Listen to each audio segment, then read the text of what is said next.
गौंडी काम करणारे असतील सर्वांच्या मुखामध्ये हे रामदास पाटलाचं नाव आहे। कारण रामदास पाटलाचं काम त्या जनतेने पाहिलंय। कारण या हिंगोलीमध्ये ज्यावेळेस कुठलाही विकास नव्हता त्यावेळेसपासून ते रामदास पाटलाचा चेहरा सर्व हिंगोलीकरांनी पाहिला आणि आजूबाजूच्या परिसरातील सर्व शहराचा विकासही त्यांच्या माध्यमातून झाला आणि त्यांच्या पाठीमागं हिंगोलीचे सर्व जनता त्यांच्या पाठीमागं आहे। आणि ज्यावेळेस समजा हेमंत पाटील निवडून आले होते ते विनंती आहे, तुम्ही फक्त जेवढे नेते मंडळी आहेत तेवढे तुम्ही त्यांचं काम करा। कार्यकर्त्याला कोणाला फोन लावू नका। कार्यकर्ते पूर्ण हे रामदास पाटलाचं काम करतील, फक्त आम्हाला रामदास पाटील द्या, बाकी आमचं काही मत नाही साहेब। रामदास पाटील आम्ही मोदी साहेबाला एक खासदार द्यायचा ना की आम्ही कार्यकर्ते देऊ साहेब, फक्त तुम्ही तुमचं काम करा, आम्ही कार्यकर्ते आमचं काम करतो। तालुका अध्यक्ष हिमायतनगर, मागच्या एका वर्षापासून सुमठाणकर साहेब, घुगे साहेब व जिल्हाध्यक्ष देशमुख साहेब यांनी रात्रभर झोपू दिलं नाही।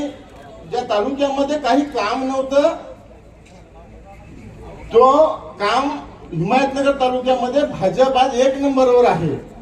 मला फक्त एवढंच विचारायचं साहेब, तुम्ही आमच्याकडून जे दिवस रात्र काम घेतलं भैराला कटाळ्या ते मग शेवडी देतात। 35 वर्षापासून हेच चालू आहे। आम्ही आयत्या पीठावर रेगोट्या मारत नाहीत। हेमंत पाटलाचा विषय संपला, त्याचा जाऊ द्या। रामदास पाटलांनी आयत्या पीठावर रेगोट्या मारले नाहीत, त्यांनी ही जागा बनवली, प्रत्येकाच्या हृदयामध्ये ही जागा बनवली। आणि मुंबईवाल्यांना माझे एकच सांगणं आहे कि अच्छे इंसान को देख के दरवाजा बंद करने वाला अहंकारी व्यक्ति अक्सर ये भूल जाता है कि दरवाजे की कड़ी दोनों तरफ से लगती है। अगर अपने रामदास पाटिल के लिए आप कड़ी अंदर से लगाएंगे तो आपके लिए कड़ी हम बाहर से लगाएंगे। पण जर हा उमेदवार असला तर लोकांना नाईलाज असतो, दुसऱ्या पक्षाकडे जावं लागेल। आणि परिस्थिती असते अशी की जेव्हा आपण आपले कार्यकर्ते सांभाळायचं काम आपल्याला असते साहेब, आपल्याकडे जर उमेदवारात नसेल तर हे कार्यकर्ते एकदा जर दुसऱ्या पक्षात गेले तर ते वापस आणणं मुश्किल होईल साहेब। आपला जर पक्ष टिकवायचा असेल तर मनातून मी विनंती करतो आहे की आपल्याला एक पर्याय देणं आवश्यक आहे। या मंचावर बसणारे सर्व जे उमेदवार आहेत ते पात्र आहेत। विशेष करून मी रामदास पाटील साहेबांची आवर्जून इथे उल्लेख करेल की रामदास पाटील साहेबांचं जीवन आपल्यासाठी सगळ्यासाठी प्रेरणा आहे।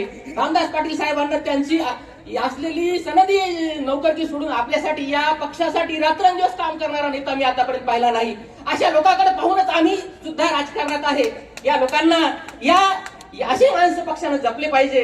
आज त्या माणसाकडे रात्रंदिवस प्रत्येक, आज मी सांगतो इथल्या प्रत्येक बूथ प्रमुखाचे त्याच्याकडे नंबर आहेत आणि प्रत्येकाला ते जर कोण उचललं तर नावानं विचारतात। काय म्हणजे एवढं ग्राउंड लेवलला त्या माणसाचं काम आहे।